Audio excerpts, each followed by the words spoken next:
Acompanhe a partir de agora mais um podcast do Preto no Branco. Programa de hoje, Seu Direito em Análise, com a condução da jornalista Juliette Manfrim. Olá, o Seu Direito em Análise desse sábado está no ar e hoje nós vamos falar sobre o direito voltado à proteção das mulheres e o enfrentamento ao combate efetivo à violência contra as mulheres. No dia 6 de agosto, a gente completa mais um ano de sancionamento da Lei Maria da Penha, grandes avanços, mas a gente ainda tem muitas dificuldades, muitos problemas a serem enfrentados com relação à violência de gênero no ambiente, principalmente doméstico e familiar. A nossa convidada é a doutora Isabela Ferrari, que vem conversar conosco para o esclarecimento de dúvidas dos nossos internautas e dúvidas também que surgirem aqui durante o nosso bate-papo. Doutora, seja bem-vinda. Boa tarde a todos, né? É um prazer estar aqui no programa e falar sobre esse assunto que é um assunto de extrema importância, né? E que a gente se depara no nosso dia a dia, em notícias, né? E às vezes perto de nós ou com conhecidos, né? Que acabam enfrentando situações que envolvem aí mulheres e violência contra a mulher. Dificilmente hoje uma pessoa não conhece alguém que já tenha sido vítima de algum tipo de violência contra a mulher, né? É bem difícil. Às vezes a gente pode até não saber, né? Mas é muito provável que alguém que esteja perto de nós viva, né? Ou já viveu uma situação de violência, né?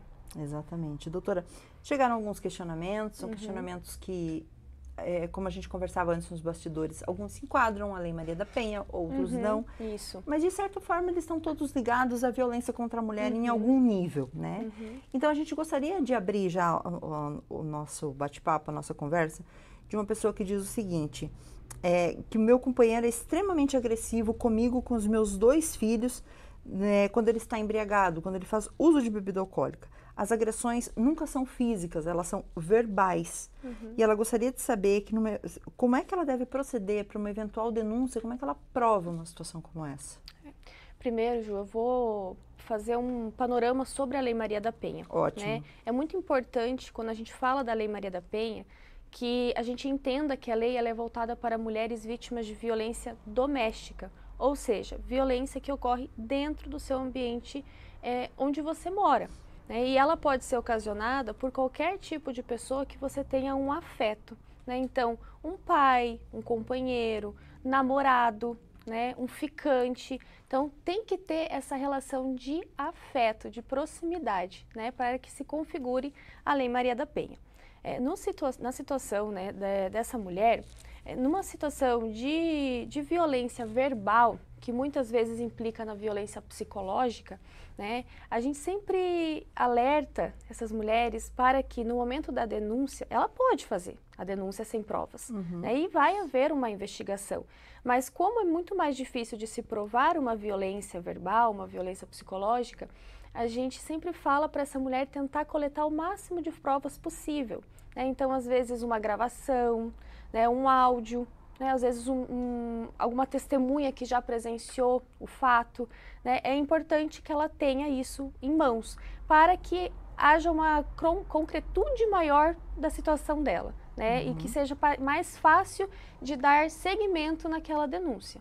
Geralmente a agressão verbal, ela é um precedente de algo que pode culminar numa agressão física? Com certeza. Na maioria das vezes, 99% das vezes, a violência ela se inicia ali na violência verbal, né? Atingindo realmente o psicológico dessa mulher, fazendo com que essa mulher, aos poucos, vá diminuindo sua autoestima, vai perdendo aquele amor próprio dela, né? Ela passa a não acreditar mais nela mesma, né? E aí, quando o agressor percebe que ele, enfim, conseguiu que essa mulher perdesse totalmente a essência dela, é o momento em que ele sente que ele está dominando ela. E aí, muitas vezes, passa para outros tipos de violência, como a violência física, a violência sexual, né? Há também a violência patrimonial, né? O controle de tudo que aquela mulher tem, tudo que entra e tudo que sai, né? Então, o salário dela, os bens que ela tem, uma compra que ela quer fazer, tudo ele que controla, né? E a violência física, que é aquela que a gente normalmente escuta, né? Que é onde deixa marcas no corpo dessa mulher. Mas a violência psicológica deixa marcas lá dentro também que precisam ser... A gente sempre fala que a violência física ela é muito séria, mas a violência psicológica, muitas vezes, ela leva para o resto da vida dela. né? Tudo que ela ouviu, tudo que ela deixou para dentro dela, né? Tudo que aquele homem falou para ela. E às vezes é muito difícil para ela conseguir superar isso, né? Não se cale, né? Exatamente. Nosso próximo questionamento, doutora, diz o seguinte, que essa mulher tem uma medida protetiva contra o ex, ela só coloca ex, então não sei se é ex-namorado, se é ex-marido, mas essa pessoa tem rondado o local onde ela mora. Todas as vezes que ela aciona a patrulha, essa pessoa desaparece. Ela gostaria de saber se tem alguma outra medida legal que ela possa adotar, que ela possa solicitar para que ela mantenha a sua... Em relação à Patrulha Maria da Penha que nós temos aqui na cidade, de fato a patrulha ela é muito efetiva, né? Mas realmente, às vezes quando o agressor ele sabe que está vindo a patrulha, ele vai fugir, ele não vai ficar ali esperando que a patrulha venha e ele acabe caindo no crime de descumprimento da medida protetiva. Então é importante que quando acontece delas ver o agressor rondando a casa dela ou se aproximando dela, que ela entre em contato com a Patrulha Maria da Penha ou até mesmo com a polícia para avisar que ele está, mas sem em nenhum momento dar a entender a ele que ela está entrando em contato com a patrulha, né? Então, às vezes ela pode estar entrando em contato ou falando para ele, olha, eu vou ligar para a patrulha se você não sair, e aí acontece toda essa situação dele sair enquanto a patrulha vem, né? Outra situação também é que muito provável que o agressor que ele ronda e que ele está por perto, muito provavelmente ele entra em contato com essa vítima, né? Manda mensagens ou entra em contato com pessoas próximas à vítima. Então, manda uma mensagem para a mãe, manda uma mensagem para amigos. Então, é importante que nesses casos, quando acontecer isso, que ela tenha todas essas provas, né? Tire print, às vezes mensagem no WhatsApp, Instagram, enfim, a gente tem tantas redes sociais, né? E ela ter esse meio de prova para levar até a delegacia, porque o descumprimento da medida protetiva é crime. Então, se for realmente provado que ele descumpriu a medida protetiva, esse agressor ele é preso, né, pelo descumprimento da medida protetiva. Essa é uma informação muito importante. Exatamente. Então, é muito importante que, se você está vendo o agressor descumprindo uma medida protetiva, que você entre em contato com a patrulha e na situação de que ele esteja vendo você entrando em contato, que você tenha outras formas de provar que esse agressor está por perto, às vezes tirando uma foto, né? Tira uma foto antes mesmo dele ver, tira uma foto e vai até a delegacia, mostre que há esse descumprimento. Perfeito. Mais uma coisa, doutora, esse é um questionamento aí meu, a parte dessas questões aqui. A gente já tem botão do pânico aqui? O botão do pânico é o 180 e nós temos um aplicativo do governo federal. Como é que ele funciona? Eu vou te dizer que em relação ao município, eu não sei te dizer se há alguma coisa em relação a isso, eu acredito que não, tá? Mas eu sei que o governo federal tem um aplicativo que tem um botãozinho lá, que é até algo relacionado a vermelho, para que essa vítima consiga apertar e ela liga direto para o 180, que é o Disque Denúncia da violência doméstica, né? Mas em relação a aqui, Cascavel, eu posso até dar uma olhada e depois te passar se realmente tem. Mas do meu conhecimento... Mas era só título de curiosidade mesmo, porque um tempo atrás se falou muito, né? Sobre esse botão se falou, principalmente na pandemia. Exatamente. Né? Na pandemia foi criado vários mecanismos, Cascavel mesmo criou vários mecanismos para facilitar a vida da vítima, porque ficou muito mais difícil para essa vítima sair de casa, né? Tendo em vista que o home office se tornou algo extremamente presente na vida de todo mundo. Então, antes, quando a vítima tinha aquele tempo, quando o agressor saía para trabalhar e ela poderia denunciar, ela já não tinha mais como fazer isso, né? Ela não ficava mais sozinha. E aí foi criado algumas medidas, foi criado também o X vermelho na mão, para demonstrar que essa mulher estava passando por uma situação, não deu certo, né? Algumas pessoas falaram, meu Deus, por que a pessoa está andando com X vermelho na mão, né? Então, as pessoas não tiveram esse conhecimento de que se tratava de uma situação de violência contra a mulher e não souberam lidar com a situação, né? Foram poucos os casos em que a pessoa viu o X, ligou a violência e conseguiu fazer algo. Nos outros casos, acabou que não deu certo e acabou não acabando isso, né? Perfeito, ótimo. Nosso próximo questionamento, doutora, diz o seguinte, que essa pessoa foi vítima de um estelionato sentimental, ela perdeu 30 mil reais e ela está com muita vergonha de denunciar e que todos saibam. Ela gostaria de saber se existe alguma forma dela fazer uma denúncia e que siga sob sigilo. Sim. Bom, inicialmente, né, o estelionato sentimental, ele é quando uma pessoa usa né, do amor de outra, né? Então, alguém que se aproxima, demonstrando afeto, enfim, e muitas vezes entra num relacionamento com aquela pessoa e aí vai lá e aplica algum tipo de golpe. Muito provavelmente esses golpes estão ligados a golpes financeiros, como no caso dessa mulher aí, que ele acabou levando 30 mil reais dela, né? Mas ela consegue sim fazer a denúncia, e ela pode fazer a denúncia anônima, né? Ela pode ir até a delegacia, realizar a denúncia, dar seguimento no caso dela, e vai ser um caso que vai seguir em segredo de justiça, né? E aí ela não vai ser, ela não será exposta, exatamente. Porque assim, é uma situação muito difícil, né, para a mulher que acaba caindo num golpe desses, né, porque ela acaba se relacionando com uma pessoa, ela acaba colocando uma confiança nessa pessoa, né, acaba muitas vezes amando essa pessoa. Exato. E quando vê, essa pessoa era um mentiroso que só queria realmente tirar algum tipo de proveito dela.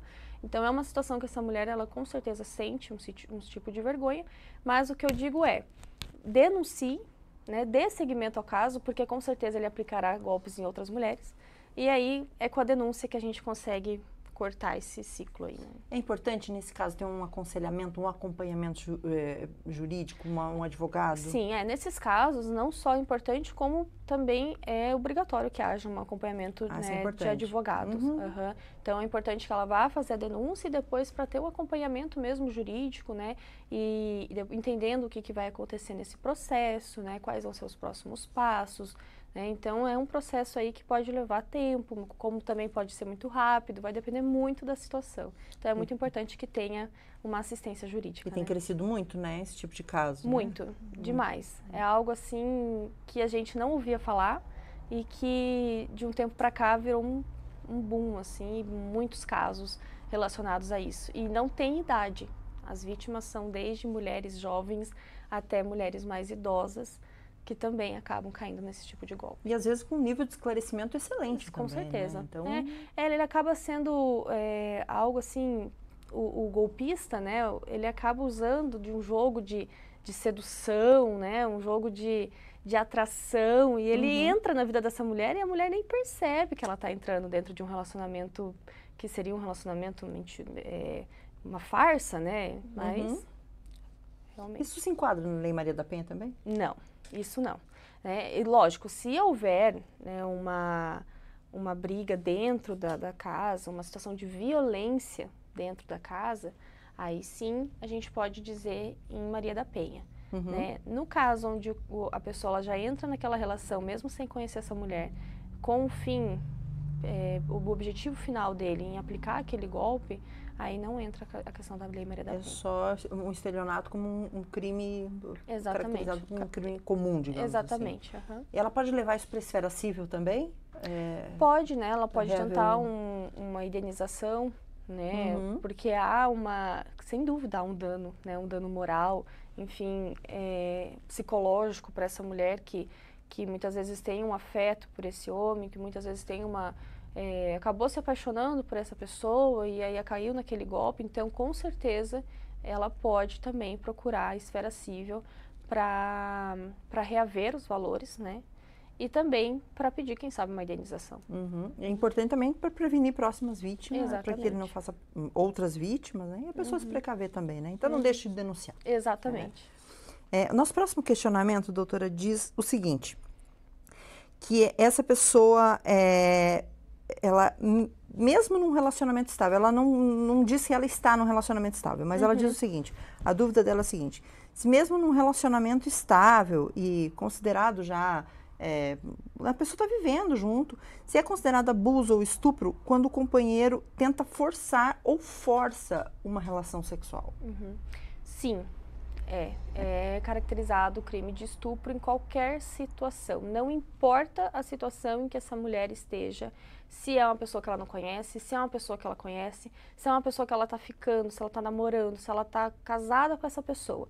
Se há força no ato sexual, é caracterizado o crime de estupro. Então, já se falou muito sobre a questão do homem e da mulher, já até novelas retrataram, né, sobre a situação da sexualidade da mulher, né? Então, a mulher sempre foi muito vista como objeto da relação, né? Então, um objeto que pode ser usado no momento em que o homem quiser.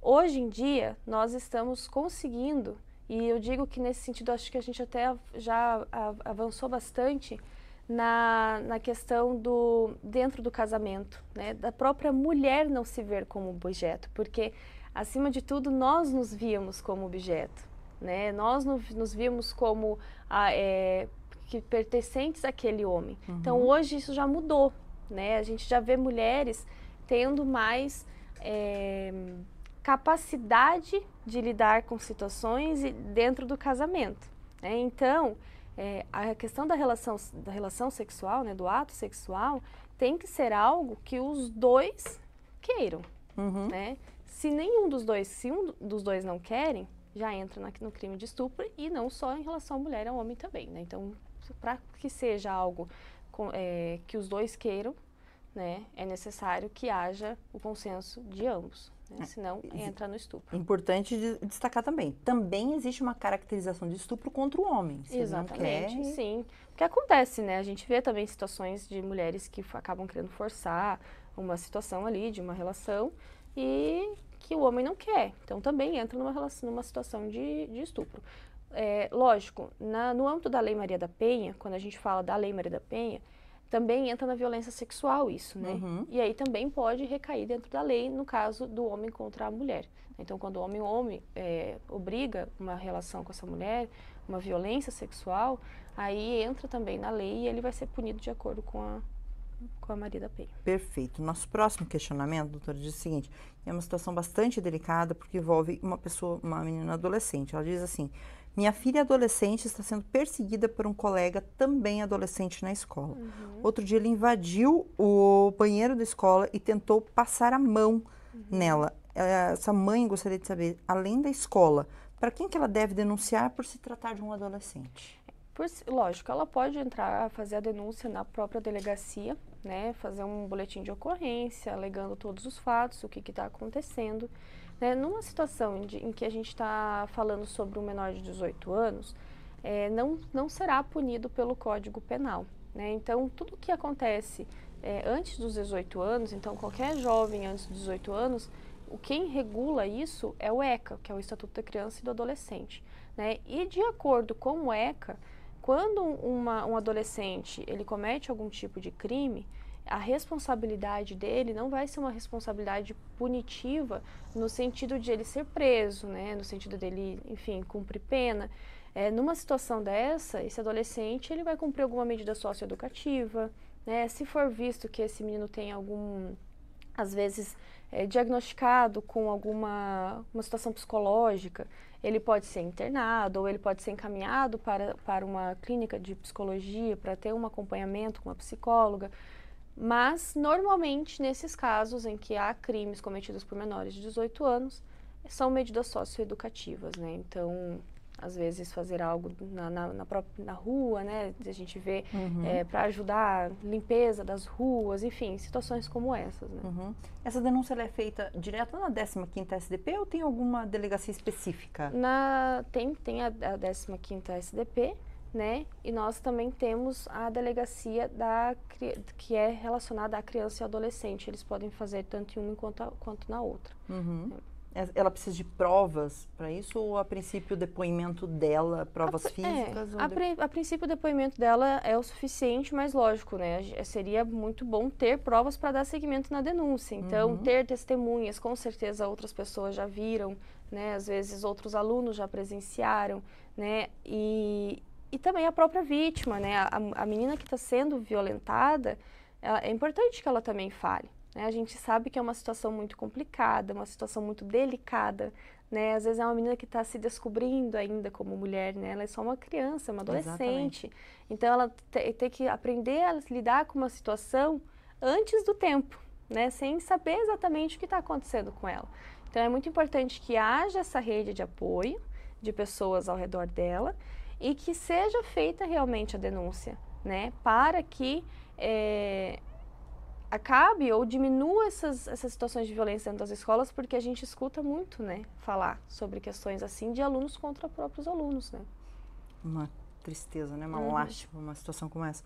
Nosso próximo questionamento, doutora, diz o seguinte: esse é um caso de um homem que diz que está sendo perseguido pela ex-companheira. Ele diz que, além de essa ex-companheira persegui-lo, ela está fazendo ameaças contra a sua atual namorada, dizendo, inclusive, que se ela não deixá-lo, ela vai agredi-lo. E que essa ex-companheira vai agredir a atual companheira desse homem que relatou.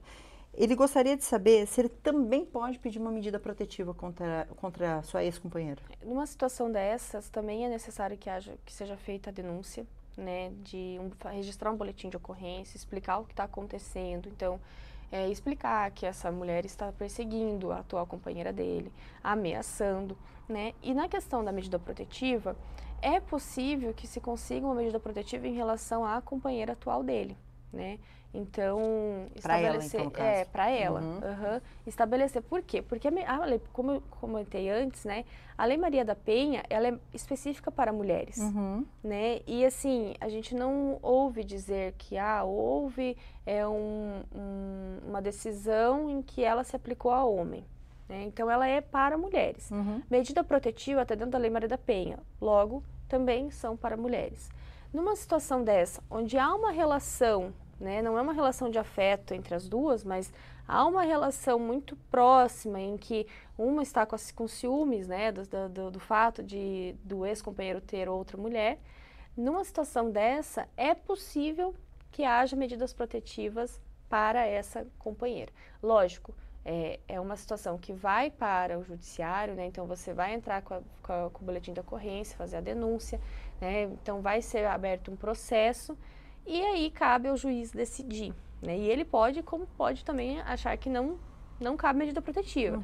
Mas já trabalhei com casos muito semelhantes a esses em que foi dado medida protetiva para a atual companheira, para que a ex-companheira não se aproximasse da atual. É importante nesse caso também que a atual companheira tenha essa consciência de denunciar. Exatamente. Que pode acontecer, né? Exatamente. É importante que denuncie. Nosso próximo questionamento, doutora, diz o seguinte: esse é um caso bem delicado e eu acredito que não seja tão raro assim. A pessoa presenciou um caso grave de assédio sexual no ambiente de trabalho. A colega assediada não quis formalizar a denúncia. Essa pessoa gostaria de saber se ela deve denunciar para a diretoria, para a direção da empresa, mesmo sem o consentimento da vítima? Ela pode denunciar, né? É uma situação muito complicada, porque envolve N fatores e não são fatores só relacionados à parte jurídica da situação, né? É muita coisa envolvida. É a questão da mulher que foi violentada, que foi assediada, né? Saber se essa mulher quer dar seguimento. Muitas vezes essa mulher ela tem medo, muitas vezes essa mulher ela depende do emprego, então por depender desse emprego ela tem medo de denunciar e acabar perdendo o emprego, porque infelizmente a gente se depara com situações assim, né? Essa é uma realidade que a gente vivencia. Exato. Né? Então, assim, essa mulher que viu a outra sendo assediada, ela pode denunciar para a empresa, sim. Né? E pode, tem empresas que trabalham com canal de denúncias, que inclusive recebem denúncias anônimas mesmo. Né? Ela não precisaria nem dizer o nome, não sei qual que é o caso da empresa, mas tem empresas que trabalham com isso. Como também ela poderia denunciar na própria delegacia, né? Denunciar, enfim, e abrir uma investigação, porque por se tratar de uma situação de assédio dentro de um assédio sexual, enfim, ela pode denunciar sem mesmo a representação da vítima, né? Vai ser aberta uma investigação para ver tudo o que aconteceu, pode acontecer de ser provado, como pode acontecer de não ficar provado e acabar ali, né? Mas eu orientaria ela pensar bem em relação a isso e conversar com a vítima assediada, né? Porque seria interessante a vítima, né, estar perto disso, consentir com isso, né, entender a situação, né, e até mesmo se sentir segura, né, e entender que muitas vezes a gente passa por situações que a gente não sabe o que fazer e situações que nos colocam de forma assim que a gente fica constrangido, né, e não sabe como lidar, mas que é importante encarar, né? Então seria muito importante para essa mulher que foi assediada encarar isso, né, e ela mesma denunciar, e ela mesma... Só que, lógico, é muito fácil para nós que estamos aqui falando sobre isso, opinar, né? A gente não sabe como que essa mulher vive, qual é a situação dessa mulher, por que ela não denuncia. É por isso que é importante ter pessoas ali ao redor conversando sobre isso, né? E quem sabe encorajando ela a fazer a denúncia na própria empresa e até mesmo fora dela, né? Exatamente, porque, até para que isso não se repita, né? É um ciclo, né? A gente percebe que dentro das empresas a gente se depara muito com isso, com assédio sexual, com assédio moral. A mulher, ela é vítima disso há muito tempo, né? Dentro do mercado de trabalho. E para que a gente consiga, aos poucos, né, ir evoluindo em relação a isso, é necessário que haja conscientização dos próprios assediadores, né? Como também a denúncia das assediadas. Perfeito, doutora. Eram esses os nossos questionamentos. Se alguém que está nos assistindo ficou com alguma dúvida, gostaria de fazer um contato com a doutora, como é que essa pessoa pode proceder? Tem algum canal de comunicação? Sim, podem me encontrar por meio do meu e-mail, que é isabelaferrarib, de bola, @gmail.com, e também pelo meu telefone profissional, que é 45 99999 4272. Perfeito, doutora. Eu gostaria de agradecer imensamente sua participação e dizer que certamente esses esclarecimentos vão ser muito úteis para inúmeras mulheres, inúmeras pessoas que estão nos acompanhando. Eu agradeço o convite, Ju, por estarmos aqui, né, e falar sobre esse assunto. Como eu disse antes, é um assunto muito relevante, muito importante e que precisa ser falado. Exatamente. Mais uma vez, muito obrigada.